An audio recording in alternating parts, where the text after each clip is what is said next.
Hello everyone. आज मैं BEd semester 1 paper 5 unit 2 का टॉपिक टेक्निक्स ऑफ मोटिवेशन के बारे में जानकारी दूंगी। तो आइए देखते हैं। सबसे पहला जो टेक्निक है वो है पुरस्कार एवं दंड, जिसे हम इंग्लिश में रिवार्ड एंड पनिशमेंट भी कहते हैं। तो आइए देखते हैं। पुरस्कार एवं दंड का प्रयोग शिक्षकों द्वारा छात्रों को किसी विषय को सिखाने में सर्वाधिक किया जाता है। पुरस्कार का शाब्दिक अर्थ है जैसे प्रशंसा करके या सांकेतिक जैसे कोई बैज तथा प्रमाण पत्र देकर या आर्थिक जैसे नगद रुपए देकर प्रदान किया जाता है। वहीं दंड का स्वरूप शाब्दिक रूप में जैसे डांट, आलोचना तथा शारीरिक दंड जैसे एक पैर पर कुछ समय तक खड़ा रहना, कान पकड़कर उठक बैठक आदि हो सकता है। बालकों की शिक्षा में पुरस्कार तथा डांट, जिन्हें बाह्य प्रोत्साहन या बाह्य अभिप्रेरणा अर्थात एक्सट्रिंसिक मोटिवेशन माना गया है, अपना विशिष्ट स्थान रखता है। मनोवैज्ञानिक अध्ययनों से यह स्पष्ट हो गया है कि पुरस्कार के गुण दंड के गुण से भिन्न होते हैं तथा उनके शिक्षा एवं शिक्षण पर विविधात्मक प्रभाव होता है। पुरस्कार छात्र में जहाँ संतोष, रुचि, उत्साह तथा उच्च मनोबल उत्पन्न करता है, वहीं दंड छात्रों में खीज, अरुचि, निरुत्साह आदि उत्पन्न करता है।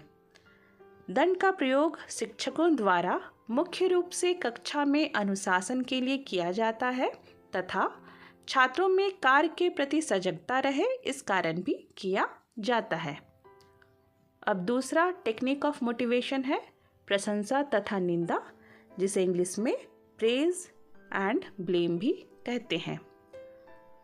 मनोवैज्ञानिकों ने शिक्षा एवं शिक्षण में प्रशंसा तथा निंदा को भी एक महत्वपूर्ण अभिप्रेरक माना है। स्किनर इन द ईयर 1979 के अनुसार शाब्दिक धनात्मक पुरस्कार को प्रशंसा की संज्ञा दी है तथा शाब्दिक ऋणात्मक पुरस्कार को निंदा की संज्ञा दी है। शिक्षण पर प्रशंसा तथा निंदा का प्रभाव कैसा पड़ेगा या बहुत कुछ छात्र के व्यक्तित्व पर भी निर्भर करता है, अर्थात छात्र इस प्रशंसा तथा निंदा को कैसे ग्रहण करेगा या उस पर निर्भर करता है। इसलिए शिक्षक को बहुत ही विवेकपूर्ण ढंग से इसका प्रयोग करना चाहिए। अध्ययनों में यह पाया गया है कि अंतर्मुखी छात्र अर्थात इंट्रोवर्ट स्टूडेंट को प्रशंसा देने से उनका शिक्षण उन्नत होता है, वहीं बहिर्मुखी छात्रों को अर्थात एक्सट्रोवर्ट स्टूडेंट को निंदा करने से उनका शिक्षण उन्नत होता है।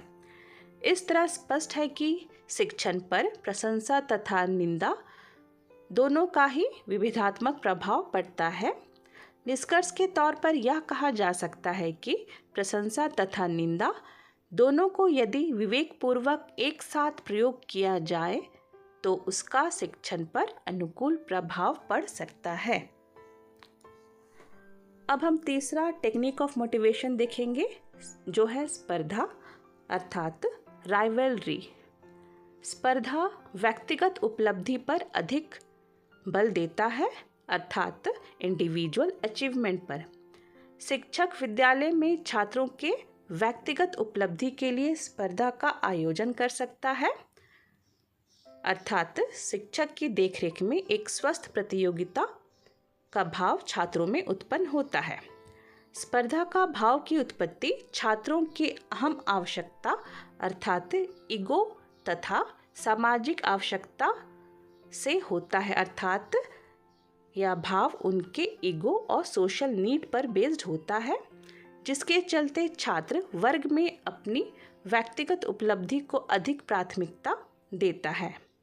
श्रेष्ठ प्रदर्शन के लिए छात्रों में स्पर्धा का भाव आता है, जिससे उनके व्यवहार में परिवर्तन आता है तथा वे अपेक्षित सफलता प्राप्त करते हैं।